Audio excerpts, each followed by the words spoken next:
Положительных результатов Кыргызстан добился в прошлом году в части экономики. Благодаря фискальной реформе, цифровизации и борьбе с коррупцией госказну удалось пополнить хорошими доходами. Самое главное, удалось превратить дефицит бюджета в профицит. В 2024 году план бюджета был выполнен успешно. Консолидированный бюджет составил 686 миллиардов 900 миллионов сомов. Это на 84 миллиарда 800 миллионов больше установленного плана. Доходы государственного бюджета достигли 463 миллиардов 800 миллионов сомов. При плане в 450 миллиардов 900 миллионов сомов. Налоговая служба собрала 228 миллиардов 300 миллионов сомов. Это почти на 4,5 миллиарда сомов больше запланированного. А таможенная служба внесла в бюджет 123 миллиарда сомов. Неналоговые доходы также превысили ожидания, составив 100 миллиардов 600 миллионов сомов. Расходы государственного бюджета составили 426 миллиардов 400 миллионов сомов, а профицит бюджета достиг 37 миллиардов 300 миллионов сомов. Положительные показатели наблюдаются и в республиканском бюджете. Его разница с консолидированным бюджетом в том, что консолидированный – это общий бюджет. К нему относятся и местные, и региональные, и республиканские.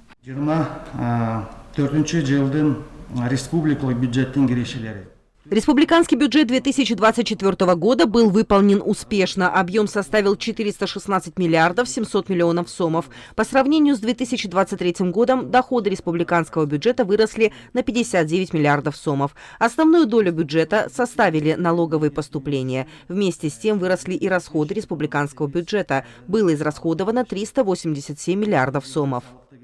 Государственная казна пополняется благодаря стабильному экономическому росту. Динамика наблюдается во всех сферах. Несмотря на внешние риски в мире, уровень инфляции в стране снизился до 6,3% к концу года. По предварительным данным, в 2024 году объем ВВП составил 1 триллион 523 миллиарда сомов, рост 9%. Рост был обеспечен во всех экономических отраслях. В строительстве 18%, в сельском хозяйстве 6,3%, сфера услуги выросла на 9,3%, а промышленный сектор на 5,6%. ВВП на душу населения достиг $2431. Объем промышленного производства превысил 585 миллиардов сомов за счет ввода в эксплуатацию 102 новых предприятий, включая нефтепереработку и золотодобычу. Начато производство автомобилей. Объем валового производства достиг 395 миллиардов 600 миллионов сомов. Рост составил 6,3%.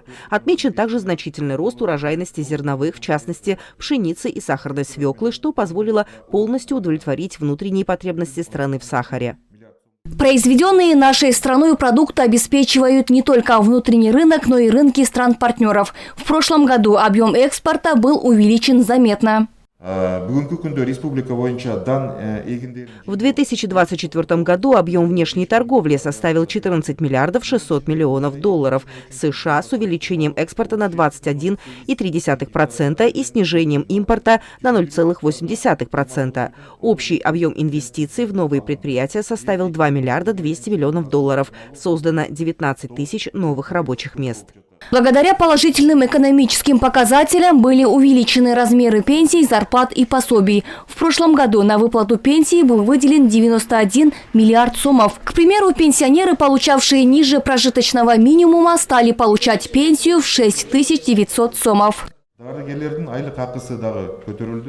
Минимальные пенсии в 1800 сомов были увеличены в 4 раза до 7000 сомов. Средний размер пенсии достиг 10 547 сомов, тогда как в 2020 году он составлял 5665 сомов. Кроме того, фонд заработной платы вырос в 2,3 раза, достигнув 145 миллиардов 600 миллионов сомов в 2024 году. По сравнению с 61 миллиардом 900 миллионами сомов в 2020 году зарплата медперсонала была увеличена с 10% до 50%. Установлено единовременное пособие в 1 миллион сомов семьям, у которых родился 8-й ребенок в высокогорных и отдаленных селах. В приоритете у государства и реализация перспективных проектов, перечень которых утвердил Кабмин. Они в целом принесут выгоду для страны.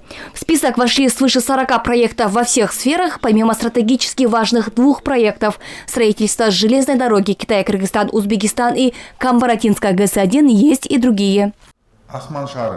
заманбап шаарынын курулушу өлкөбүздүн туристтик жана В числе перспективных инвестпроектов строительство города Осман, строительство региональных дорог и улучшение инфраструктуры аэропортов. В том числе будет выполнено поручение президента страны по асфальтированию дорог до каждого села, строительство трансграничной международной автодороги через перевал Бедель, Куланакская и Казарманская ГЭС, строительство туристического комплекса Кыргыз-Куршавель и другие масштабные горнорудные кластеры и ирригационные проекты. Такими успехами Кабинет министров не ограничится. Для достижения еще более высоких показателей члены Кабмина должны совместно разработать четкий план не только на этот год, но и до 2030 года. В рамках новой национальной программы развития будет определен план на ближайшие 6 лет. 2020 жылга чейинки түзүлгөн план негизинен мөөнөтүнөн мурда аткарылды. План работы до 2026 года был выполнен досрочно. В 2025 году будет принята национальная программа развития на период до 2030 года. В рамках этой программы будет определен план на ближайшие 6 лет. Наши цели – повышение эффективности государственного управления, улучшение благосостояния народа, развитие человеческого потенциала, развитие стратегических секторов экономики, реализация национальных проектов. За последние 4 года была заложена прочная основа государства. Кыргызстан достойно прошел первый этап развития. С принятием программы до 2030 года мы вступаем во второй этап развития. Время, порядок, решения – это основа нашей работы.